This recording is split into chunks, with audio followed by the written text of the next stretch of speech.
예, 오늘 돈 잘 버는 증권맨에게 듣는다. 경기 반등에 대한 기대와 인플레이션, 금리 상승에 대한 우려, 여기에 시장이 단기적으로 조금 갇혀 있는 거죠. 예, 투자 전략은 어떻게 세울까? EAR 리서치 홍춘욱 대표님 오셔서 얘기 나누겠습니다. 어서 오십시오. 네, 안녕하세요. 예, 키워드로 시장을 읽고 전략 마지막에 여쭤보도록 하겠습니다. 오늘 장 주목할 키워드 첫 번째는요. 예, 미국 소매 판매가 정말 너무 강한 것 같습니다. 미국 소매 판매가 4개월 만에 반등했다는 것은 이제 경기 상승의 어떤 속도 잣대로 이제 본다는 의미인가요? 예, 우리나라가 뭘로 먹고 사느냐 이렇게 물어보면 수출이죠. 예, 수출입니다. 그리고 특히 최근 들어서서 다시 확진자 수가 늘어나는 가운데 내수에 대한 어떤 우리 기대들도 약해지고 있는 게 현실이다 보니까 수출이 우리나라 경제 또 증시를 지금 상승 견인하는 주된 원동력이라고 볼 수 있는데 우리나라 수출의 최종 목적지는 결국 미국이나 유럽 등 선진국 소비 시장이다 이렇게 볼 수가 있겠죠. 중국 시장이 빨리 내수 성장, 내수 위주의 경제 성장을 달성한다면 참 좋겠습니다만 아직 그 기대는 예전에 좀 너무 앞서갔던 기억도 있고 현재까지만 놓고 본다면 일단 아직은 어려운 면이 좀 많다 보니까 우리나라 입장에서 선진국 쪽의 소비 지표가 정말 중요한데 이쪽 소매 판매가 그동안 상당히 좀 부진하다가 특히 1월에 갑작스럽게 이런 급격한 상승, 저기 나와 있는 것처럼 왼쪽에서부터 시작해서 이제 소매 판매 전체 그리고 자동차를 제외한 것 그리고 자동차 그리고 가장 오른쪽에 있는 것은 이제 뭐냐면 이제 그 쇼핑몰들입니다. 이렇게까지 보시면 알겠지만 이번 달 1월 달에 갑자기 엄청나게 강력한 성장세가 출현했다라는 걸 금방 알 수 있고요. 이거는 우리 입장에서 본다면 굉장히 큰 호재다. 저 소매 판매 개선이 나타나고 난 다음에 그 뒤로 우리나라 수출이 한 2, 3개월 정도 텀을 두고서 개선되는 측면이 있다는 걸 생각하면 우리나라 수출이 1, 2월은 그냥 작년 대비해서 여러 가지 설 효과도 이런 거 있어서 정확한 추세를 판단하기는 어렵습니다만 3, 4월에는 이대로 간다면 20% 이상의 수출 증가도 가능하지 않나 그렇게 말씀을 드릴 수 있을 정도로 지금 탄력적인 회복이 나타났다. 긍정적이다 이렇게 평가할 수 있겠습니다. 말씀하신 것처럼 추세를 좀 더 확인해야 되나 미국의 소매 판매 1월치는 대단히 유의미한 신호를 좀 주고 있어서 주목된다. 미국이 아무래도 소비 대국이니까요. 소비되지면 국내 기업들에게 경기 회복의 신호탄입니다.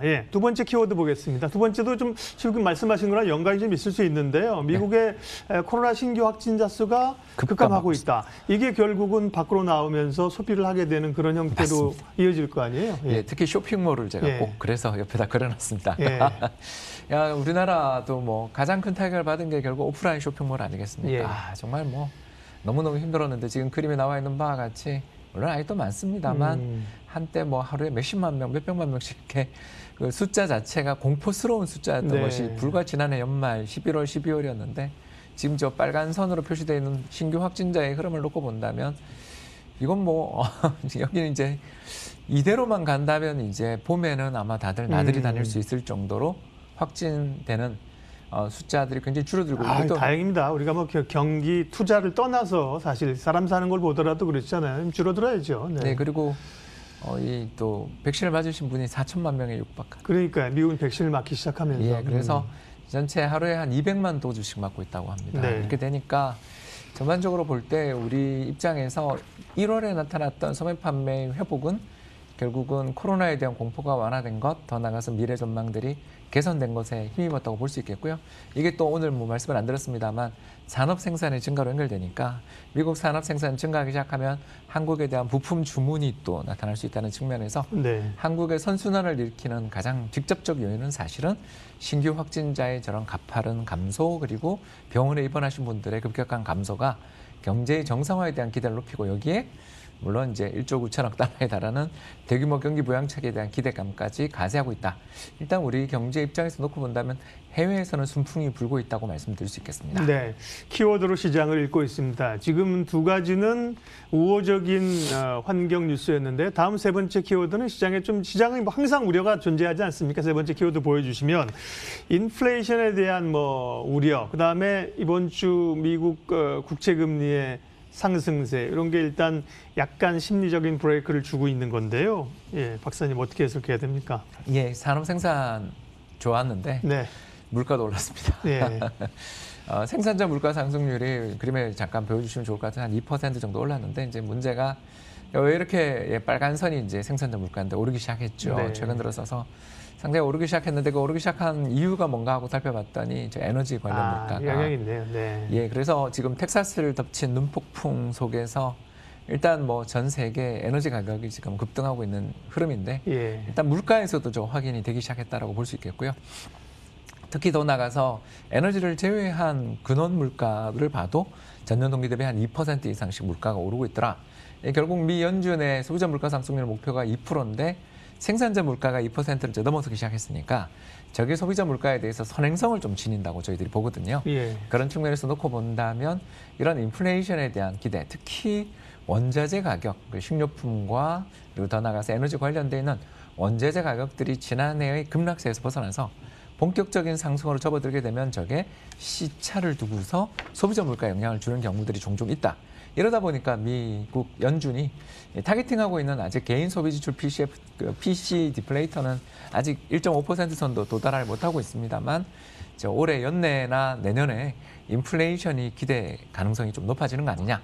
이런 예상들 속에서 최근 미국의 장기 국채 금리가 장중 한때 1.33%까지 올라가는 금리의 급등 현상을 보이는 이유가 됐다. 이렇게 말씀을 드릴 수가 있겠습니다. 네.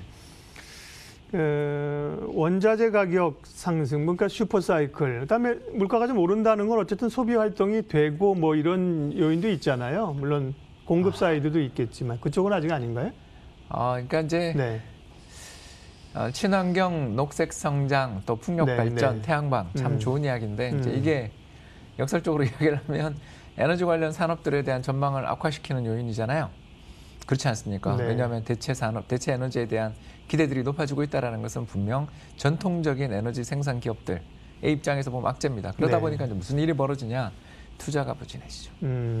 결국 공급 관련해서 물론 이제 이번에 벌어진 일은 일시적인 쇼크였다고 저는 생각을 합니다만 네. 텍사스가 이렇게까지 추운 건 저도 뉴스 듣다가 처음 본 것 같습니다. 네. 그러나 이와 같은 여러 이제 대체 에너지 관련돼 있는 또는 친환경 녹색 성장 관련돼 있는 여러 산업들에 대한 투자들 이런 것들이 왕성해지는 반면 전통적인 에너지 산업에 대한 투자들은 부진해진다면 결국 공급 캐파의 증가 속도들이 과거에 비해서 둔화되지 않겠느냐. 네. 이런 부분에 대해서도 시장에 좀 기대들이 있는 것 같아요. 이런 측면에서 최근 LNG 가격도 뭐 굉장히 급등락을 하고 있는데 이어서 에너지까지 올라오고 있다는 점을 생각해 본다면 일단 현재까지만 놓고 보면 좀 더 상승의 동력들은 남아있는 게 아니냐 그런 예. 이야기들이 나오는 것 같습니다. 그런 어떤 원자재 가격발 혹은 인플레이션에 대한 추세들은 투자 전략에 그걸 녹여내시면 될 것 같고요. 금리와 관련된 걸 조금만 더 여쭤보면요. 단기적으로는 뭐 원자재 가격 상승 이런 거보다는 이번 주에 이제 미 국채 금리 오른 거에 대한 부담인데 미국 연준이나 통화 당국은 금리를 묶어 놓는다. 그런데 실제 현실 금리는 좀 오르고 있는 이 괴리를 어떻게 해석해야 되나요? 네. 참을 것 같습니다. 예, 저는 인내하지 않겠나. 연준이. 연준이. 그러니까 얼마 전이죠. 작년 9월입니다. 작년 9월에 그 평균 물가 목표제 혹시 기억나십니까? 그렇습니다. AIT라고 네. 이제 약자를 쓰는데요.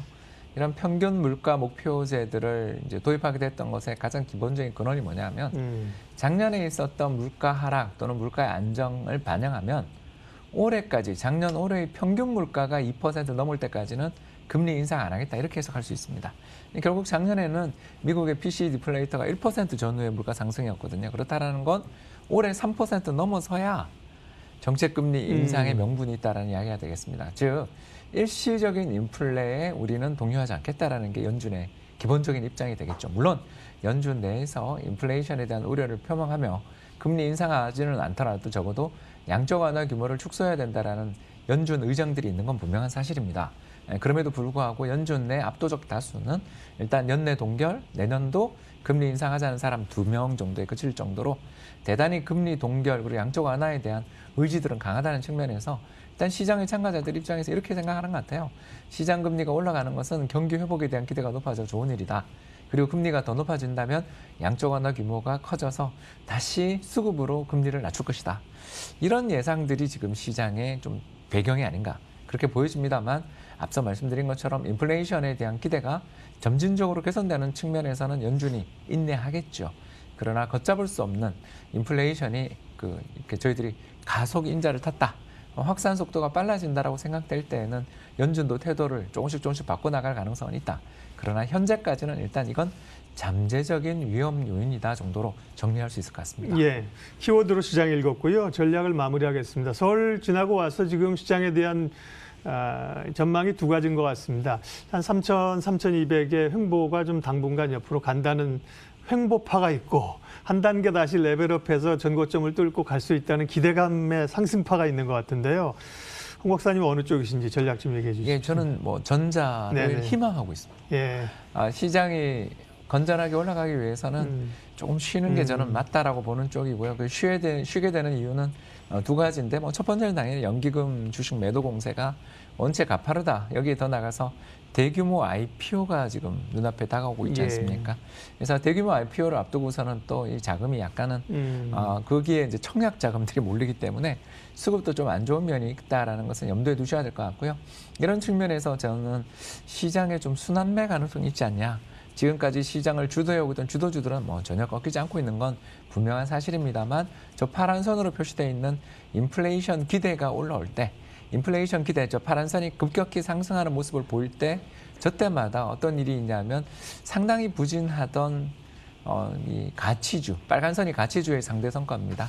코스피 대비 가치주의 상대 성과가 일시적이지만 개선되는, 그러니까 지속적으로 개선된 적도 있었습니다만 적어도 인플레이션 기대가 부각되는 시기들마다 가치주의 어떤 상대적인 성과들이 좀 개선되는 면이 있다는 측면에서 시장의 주도주인 성장주, 그리고 뭐 저희들이 BBIG라고 불리는 우리 주도주들이 뭐 지금 현재 시장에서 이탈했다 이렇게는 보기 어렵습니다만 순환매의 차원에서 시장이 잠깐 숨고르기의 차원에 대응하시는 게 어떨까 생각됩니다.